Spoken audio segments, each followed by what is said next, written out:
registrar, heads of departments, members of convocation, invited guests, serving students, graduates, members of the press corps, distinguished ladies and gentlemen. It is with great pleasure that I, on behalf of the Board of Trustees, welcome you all to the university's 9th graduation and 13th matriculation ceremony.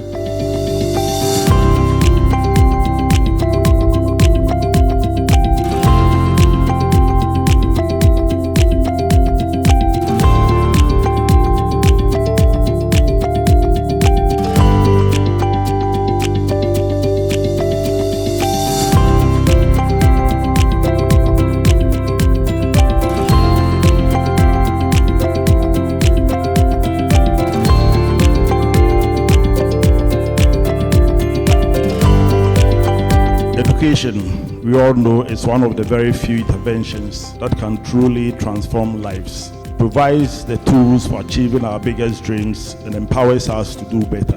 This graduation thereafter is not just a ceremony. It is a symbol of perseverance, dedication, and readiness to take on the world.